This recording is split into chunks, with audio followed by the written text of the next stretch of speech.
రాత్రి ఆంజనేయ స్వామి కనబడి సుబ్రహ్మణ్యేశ్వర స్వామిని ఇచ్చారు. వినాయకుడు ఉన్నారు కదా నీ పక్కన, వాళ్ళ తమ్ముడిని సుబ్రహ్మణ్యేశ్వర స్వామిని పెట్టుకో విజయాలన్నీ కలుగుతాయి అన్నారు. నన్నంట ట్రావెలింగ్ కొన్నాళ్ళు పక్కన పెట్టి ప్రజా సమస్యల మీద పోరాడమన్నారు. ఒక 10 వాక్యాలు చెప్పారు. కాషాయం రంగు కప్పుకొని దేశాన్ని దోచుకుంటున్నారంట, వాళ్ళంతా చూడమన్నారు. తర్వాత ఏదో చెప్పారు, బత్తాయిలతో కొట్టాలి అన్నారు. నాకు అర్థం లేదు, మీకు కమెంట్ చేస్తే చెప్పండి. ఇంకొందరు స్వామిమాల వేసుకొని మోసం చేస్తున్నారంట, వాళ్ళు అంతు కూడా చూడమన్నారు.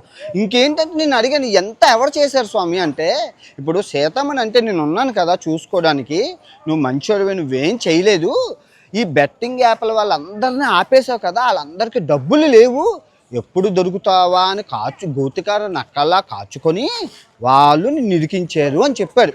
మరి తప్పదు. అయితే ప్రజా సమస్యల మీద పోరాడుతాను స్వామి, మరి ఎలాగంటే బూతులు ఆడొద్దు అన్నారు. 2026 అస్సలు బూతులు ఆడొద్దని అన్నారు. మరి మీరు చూసుకుంటారంటే ఆయన చూసుకుంటారట, ఆయన మీద ప్రమాణకం చేసి ఆంజనేయ స్వామి మీద 2026 బూతులు ఆడను, ఒకళ్ళు ఆడినా కూడా నన్ను మీరు చొప్పించుకొని కొట్టాలి.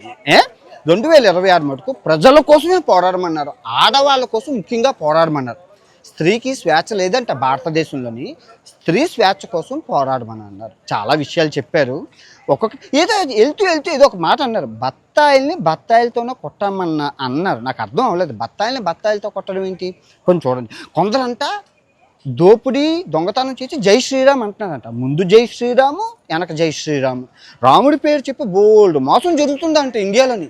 మతం పేరు చెప్పి మతం మత్తులో దొంగతనాలు, అన్యాయాలు, అక్రమాలు చేయడం జై శ్రీరామ్ అనడం అంట. ఆ బత్తాలందరినీ కొట్టమని అన్నారు. తర్వాత చాలామందికి వింగ్స్ అన్నారు.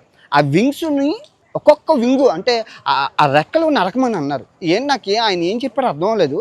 మీకేమైనా అర్థమైతే ఈ 2026 ప్రజా సమస్యల మీదే మాట్లాడమన్నారు, ఇంకేటూ వద్దన్నారు. రోజుకి నేను అన్నాను, రోజుకి 16 గంటలు కష్టపడతాను స్వామి, రోజుకి 8 వీడియోలు పెడతాను, ఓకేనా అంటే ఓకే అన్నారు. 2 కోట్లు సంపాదించమని ఆయనే చెప్పారు. చెప్పి 50 లక్షలట ట్యాక్స్ కట్టమన్నారు ఇండియాకి. కట్టేద్దాం, కూర్చొని 1,50,00,000 వస్తుందంటే ఎందుకు? మళ్ళీ అడిగాను, ఎందుకు స్వామి ఇవన్నీ నేనే చేయాలంటే, ఇండియాలో ఉన్నవాళ్ళు మీడియాలకి డబ్బులకు అమ్ముడిపోతారు, రాజకీయం ఉంటుంది, నువ్వు ఎవరికి భయపడవు, నేనున్నాను కదా అని అన్నారు. మరి ఆ మాత్రం చాలు. ఆంజనేయ స్వామి అభయం ఇచ్చారంటే మామూలుగా ఉండదు. అసలు ఒక్కొక్కరిని బూతులు లేకుండా కొట్టిపారేమని అన్నారు. దుష్టుల్ని దుర్మార్గుల్ని చంపేమన్నారు. నా వీడియో వచ్చిందంటే వెన్నులో వణుకు పుట్టాలంట. అమ్మో, ఎంత నమ్మకం నా మీద స్వామి పెట్టుకున్నారంటే అస్సలు ఆ స్వామి వారి నమ్మకాన్ని మేము వమ్ము చెయ్యం. ఓకే.